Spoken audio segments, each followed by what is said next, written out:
Tumingin ka sa akin. Tumingin ka sa akin. Titig pa. Titig pa. Oh. Sa akin ka lang. Huwag kang titingin sa iba. Huwag ka na pumunta ng 7-Eleven. Dito ka na lang sa akin. Mamahalin kita 24/7.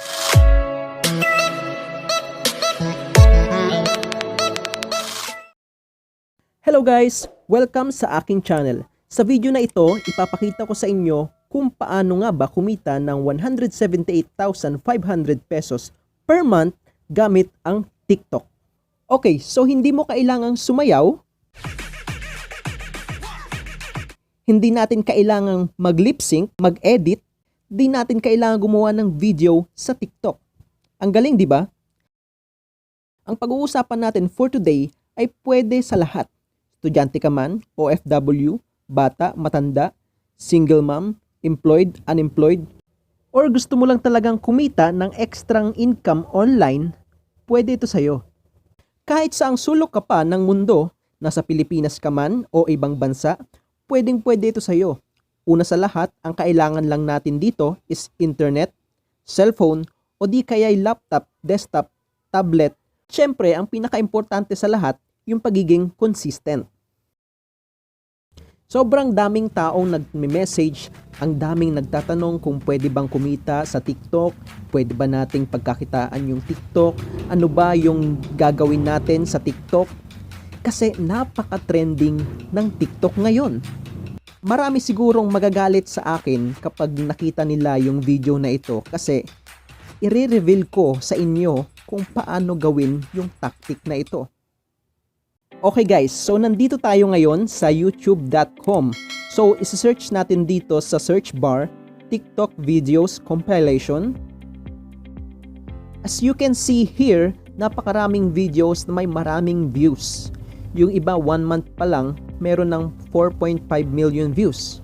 Okay guys, so dito pa lang malalaman na natin na malaki talaga yung pwede mong kitain sa mga TikTok videos. Okay? Kasi napakaraming views na makukuha mo. So guys, marami pa dito, yung iba 6 million views. Basta umaabot ng 1 million views per video kasi nga napakainit ng TikTok ngayon sa YouTube. So guys, there is a really big opportunity para sa atin kasi sobrang viral ng mga TikTok videos ngayon dito sa YouTube. So pagkakitaan natin yan. So guys, kung ako sa inyo, dahil nga sobrang init ng TikTok videos, gawa na tayo ng channel and pagkakitaan na natin agad. So I'm just showing you guys some examples, videos or channel na talagang effective, na talagang nagkakaroon ng maraming views dahil sa TikTok. Sumakay tayo sa trend and pagkakitaan natin yung trend. Okay guys, so ngayon may mga ilang YouTube channel na pinagkakitaan yung TikTok sa YouTube. Pero guys, konti pa lang yung mga Pilipino na gumagawa nito or gumagawa ng mga TikTok channel. Okay, so ano ba yung TikTok? Yung TikTok guys is a video sharing social media platform. Para siyang Instagram pero video yung sinishare mo. So napaka-viral ng TikTok ngayon. Napakaraming TikTok videos ngayon ang kumakalat sa Facebook. But anyways, yun na nga dahil sobrang trending ng TikTok, maraming pera doon kasi nga trending. So ngayon naman, ipapakita ko sa inyo yung isang channel na kumikita ng malaki dahil sa mga TikTok videos. Ito ay ang channel na 99 TikTok. Punta tayo sa channel nila. Okay, so ito yung channel ng 99 TikTok. Ang channel na ito guys ay nakakakuha ng mahigit 14 million views lang naman per month. Okay, so itong video na to 1 day ago, 17,000 views. Imagine guys, 17,000 views in just 1 day. Itong isa naman, 5 days ago lang, 11,000 views. Yung iba, 1 week ago, 37,000 views, 60,000 views, and so on and so forth. So guys, baka nagtatanong kayo kung kumikita ba talaga tong channel na to. Of course, meron silang mga advertisement na lumalabas sa mga videos nila. And we can actually see that in Social Blade. So punta tayo sa Social Blade. So guys, dito makikita natin na sumusweldo na yung channel nila. Estimated monthly earnings nila is $3,500 to $56,300, which is equivalent to 178,500 pesos to 2.8 million pesos per month. Uulitin ko guys, that's monthly earnings. Now, I will also tell you guys paano ba hindi makopyright kapag nag-a-upload tayo ng mga ganitong klaseng video. I will discuss it later on this video, so sana panoorin nyo hanggang dulo. Okay guys, so napakalaki nung kinikita ng 99 TikTok sa kanilang YouTube channel.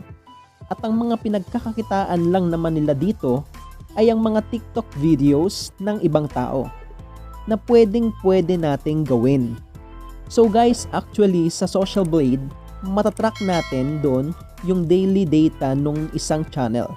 So trinak ko yung data ng 99 TikTok YouTube channel, and guys, na-shock talaga ako sa kanilang daily income or yung sweldo nila araw-araw. So i-check ulit natin doon sa Social Blade kung gaano ba kalaki yung kinikita nila daily. So makikita natin dito sa Social Blade yung daily income nila. That's $86, $108, $114, $119, and so on and so forth. So guys, kopyahin lang natin yung channel ng 99 TikTok. Mag-upload tayo ng mga TikTok videos and hopefully, sana magawa natin ng tama para maging magkaparehas din yung kikitain natin. Okay guys, so itong channel na ito ay mayroon ng 156 uploads and 95,600,000 total views. So it is really working. TikTok videos. So naniniwala ka na. Ang tanong, paano ba ginagawa ng 99 TikTok yung kanilang mga videos? At ano ba yung dapat nating gawin para hindi tayo makopyright? Ito ang ituturo ko sa inyo, so please pakinggan yung mabuti para mag-work talaga ito sa inyo. Okay, so una sa lahat, pag-uusapan muna natin kung paano ba hindi makopyright kapag mag-a-upload tayo ng mga ganitong klaseng videos. Okay, so gusto ko muna itong sabihin sa inyo na kapag gumagawa ka ng mga ganitong klaseng channel wherein nagre-re-upload ka ng mga videos, meron talagang tendency na makopyright ka. Hindi talaga yan mawawala. 1, 2, o 3 sa mga videos mo, magkakaroon ng copyright yan. Pero, huwag kang mag-alala dahil ang gagawin mo lang dyan is i-delete mo lang yung video and then mawawala na yung problema mo. Hindi na made-deactivate yung channel mo or hindi ka na magkakaroon ng copyright strike.